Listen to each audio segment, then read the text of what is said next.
समर्पयामि पुष्पो अभिस्त्राः सुसरां संस्कृत्या पूयमानः अभिजन्ता भक्तवन्यस्वा ततो देवसोमा महागणाधिपतिनमः समर्पयामि नक्षत्र यज्ञोपवेतं परमं నా కొడుకు నా రోజు పంపించేశారు ఉత్తాన భారతలో ఒక రకమైనటువంటి పశ్చాత్తాపం ప్రారంభమైంది.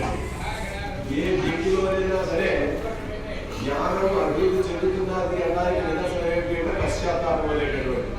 నేను ఏం చేసినా దాన్ని నేను సమర్థించేసుకుంటాను అనేటటువంటి దానికి ఎవరు ఏం చెప్పలేము.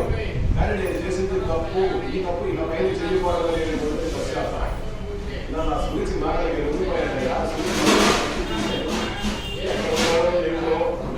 చిన్న పిల్లడు 5 సంవత్సరాలు వాడైనా అని చెప్పి వేడుకోవాలి. ఏ స్థాయిలో ఉన్నాడో తెలుసా ఈ వ్యక్తులు. ఇది జరిగినటువంటి పరిస్థితి ఇంటి నుంచి వచ్చిన వాళ్ళని చూశారు. పరమాత్మ అనుగ్రహం సంపాదించాడు. ఆయన ఇప్పుడు ఇంత ఉన్నతమైనటువంటి పదవికి వెళ్ళిపోతున్నాడు. ఇద్దరు ఇవాళ రేపు తిరిగి వస్తాడు సామ్రాజ్యాన్ని అన్నాడు. కొడుకు వచ్చాడు. వస్తుంటే సరిగ్గా స్వాగత సత్కారాలన్నీ చేశారు. లోపలికి పిలిపించారు. తండ్రి దగ్గరికి వచ్చిన తర్వాత నమస్కారం పెట్టాడు. కాళ్ళకి ఇది సాంప్రదాయం అనేటటువంటిది. ఈ రోజు కూడా తండ్రిని చూసినా సరే నాన్నగారికి నమస్కారం పెట్టాలనేటటువంటి చిన్న జ్ఞానం ఇది మనం నేర్చుకోవాలి. ఇది నుంచి పిల్లలకి నేర్పాలి. తల్లిదండ్రులకి, గురువులకి, పెద్దలకి పాదాలని తాగించి పాలమునేలమోపి భయభక్తులతోడ పరీక్షితు మహారాజు అందరి వాడు సుఖమహర్షి వచ్చినప్పుడు తన తాలూకా పాదాలకి మీరు తండ్రి తాగించారు. ఇది మనం నేర్పాలి. ఇక్కడ నేర్చినటువంటి తండ్రి దేవుడు తండ్రికి నమస్కారం పెడితే కౌగలించుకున్నాడు. దాన్నే పరిష్కరణము అంటారు, రంభాము అంటారు, పరిష్కరణము అంటారు. తండ్రికి మహానందం ఎప్పుడు కలుగుతుంది అంటే వృద్ధిలోకి వచ్చినటువంటి కొడుకుని గాఢంగా కౌగలించుకుంటే వస్తుందట. పుత్ర గాత్ర పరిష్కరణము అంటారు. ఎవడు ఆత్మావైనామాసి వేరే నీ రూపంలో వచ్చేంత నా తేజస్సుని ఆ స్త్రీలో ప్రవేశపెడితే ఆ స్త్రీ నేను కన్నాను కాబట్టి నేనే నువ్వే నేను.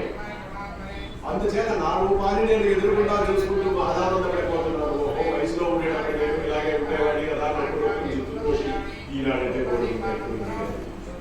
ఎంత ఆనందం రాని చూస్తాను అని చెప్పేసి కొడుకుని ఆడంగా గౌరవించుకుంటాడు.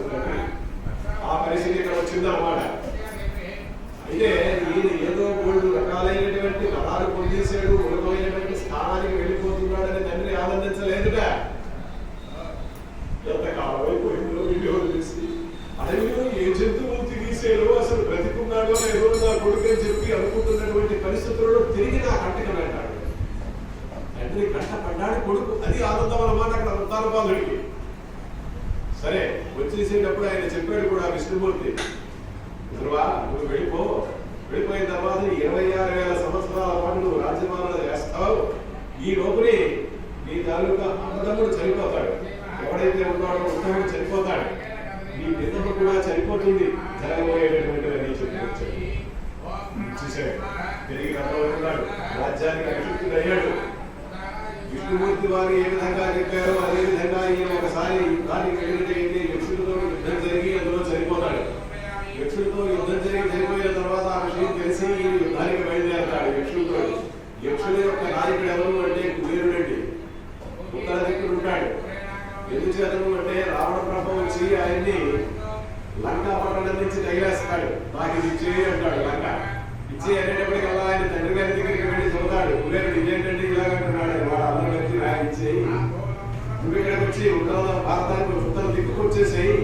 ఉత్తర దిక్కు ఈశ్వరుడు ఉండేటువంటి అందుచేత ఈశ్వరుడు పాదాల దగ్గర అన్ని రకాలైనటువంటి ధనాలకి భాగ్యాలకి కూడా ఆయన అధిపతి చేసేసారు. అష్టదిక్పాలకుల్లో ఆయన ఒకడు. పరమేశ్వరుడి పాదాల చెంతలు నిలబడే